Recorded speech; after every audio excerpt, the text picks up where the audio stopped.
वो हिंदू लोग बाहर निकाल रहे ना देश से। किसे? हिंदू लोग मुसलमान को। 19 जनवरी 1990 आधी रात को अचानक से पूरे कश्मीर की लाइट चली जाती है, केवल मस्जिदों को छोड़कर। तभी उन मस्जिदों से ऐलान होता है कि ये कश्मीर हम मुसलमानों का है और मुसलमानों की इस धरती से इन कश्मीरी पंडितों का नामो निशान गायब कर दो।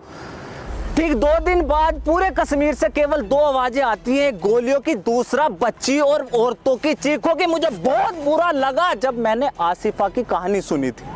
मुझे नींद नहीं आई, मैं पूरी रात ये सोचता रहा कि अपने इस गुस्से को अपने शब्दों में कैसे उतारूं। सुबह लोग सोकर नहीं उठे थे और 5 बजे सड़क पर मैं उस बच्चे के इंसाफ की वीडियो बना रहा था, लेकिन मुझे समझ नहीं आया कि पूरे कश्मीर में उन लाखों हिंदू कश्मीरी पंडितों की जो चीखें थी वो इस सेकुलर भारत को क्यों नहीं सुनाई थी। जिस तरह बाबरी मस्जिद को गिराया गया करोड़ों हिंदू की तरह, मुझे भी वो तरीका सही नहीं लगा। लेकिन जब कश्मीर में हजारों मंदिरों को तोड़कर उनकी दीवारों पे ये लिख दिया गया कि यहाँ एक बार पेशाब जरूर करें, हजारों मंदिरों पर सेकुलर भारत में सेकुलर सरकार के सामने किसी को कोई फर्क नहीं पड़ा।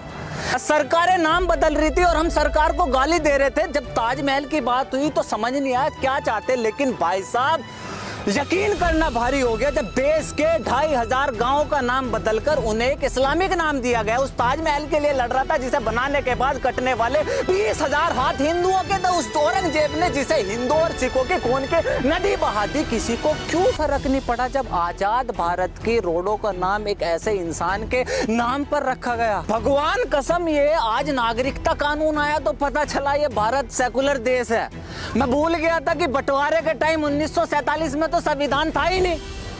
ये हिंदू ही भाई थे जिन्होंने कहा था कि मुसलमान भी हमारे भाई है, जो इस देश में रहना चाहता है वो रह सकता है। आज उसी हिंदू से ये पूछा जा रहा है, भाई साहब ये हिंदुस्तान का तेरे बाप का है? पहले बाबर, फिर हुमायूं, फिर अकबर, जहांगीर, शाहजहां, औरंगजेब, उसके बाद अंग्रेज, उसके बाद बंटवारा, उसके बाद इन राजनीतिक पार्टियों की 70 साल की नीतियों ने इस देश के हिंदुओं के चुत्तड़ मारने के अलावा और कुछ नहीं करा। और अब मुझे कोई ये समझाएगा कि इस CAA और NRC में किसी भी हिंदू का क्या लेना देना है? सबसे पहले तो ये नागरिकता कानून है क्या? मुसलमानों को छोड़कर बंटवारे के समय पाकिस्तान, अफगानिस्तान और बाद में बांग्लादेश में भारत का जो भी नागरिक रह गया था, बाद में प्रताड़ित हुए, जान बचाकर भारत वापस आ गए। आज 70 साल बाद उसे भारत की नागरिकता दी जा रही है। चूंकि इन 3 देशों में भारत के मुसलमान नहीं रहते, इसलिए इस कानून से मुसलमानों को बाहर रखा गया है। लेकिन सवाल यह है कि सरकार CAA कानून ला क्यों रही है? वेस्ट की दुनिया मुसलमानों को एक रेडिकल इस्लाम और आतंकवाद की नजर से देखती है, लेकिन केवल एक भारत का ही मुसलमान ऐसा है जिसे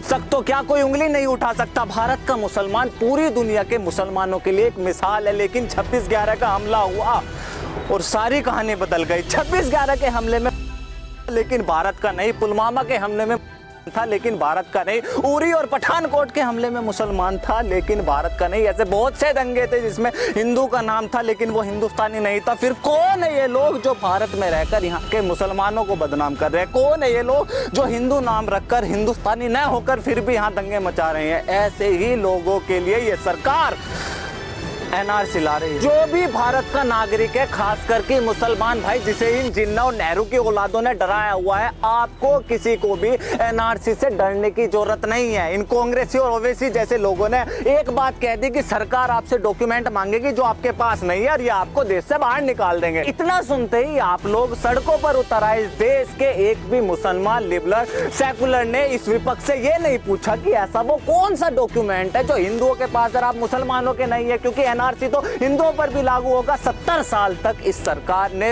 गरीबी हटाओ देश बचाओ का नारा दिया। 70 साल तक अपने आप को एक मुसलमानों की सरकार बताई और आज 70 साल बाद यही सरकार मुसलमानों कह रही है कि आप पे एक ऐसा दस्तावेज नहीं है जो आप अपनी नागरिकता साबित कर दो। और ऐसे पाखंडी घुसपैठी सरकारों पर आप सड़क पर आ रहे हैं। मुझे पता है ये गुस्सा बहुत सारी चीजों का है। गरीब को घर घर में बिजली, चूल्हे की जगह सिलेंडर, सभी को बैंक खाते, गांव में सुविधा, व्यापारियों को GST, किसानों को सब्सिडी और देश को सही मायने में कश्मीर। मुझे पता है गुस्सा किन चीजों का है। सबसे पहले तो CAA इस देश के किसी भी मुसलमान की नागरिकता नहीं छीनता। दूसरा, हर देश का अपने एक रजिस्टर होता है जिसमें उस देश के नागरिकों के नाम होते हैं। उस रजिस्टर को देश का NRC रजिस्टर बोलते हैं। NRC केवल मुसलमानों के लिए नहीं बल्कि देश के हर एक नागरिक के लिए है। तीसरा, अभी अभी सरकार ने इस देश में एनआरसी लागू नहीं किया, कौन से दस्तावेज लिए जाएंगे, कितने साल पुराने होंगे, लाइन लगेगी या नहीं लगेगी, कितना खर्च आएगा, अभी तो सरकार ने इन सब चीजों का जिक्र ही नहीं करा। जो चीज अभी आई नहीं, लागू नहीं हुई, दिशा निर्देश नहीं मिले, उस चीज के लिए पिछले 10 दिन से इस पूरे देश में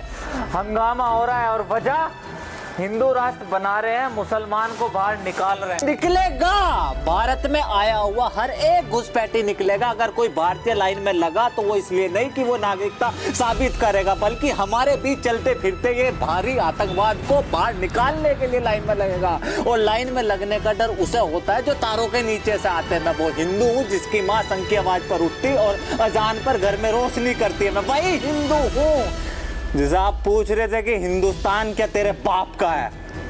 this is Alok Kumar from talk, see you next video. जय हिंद।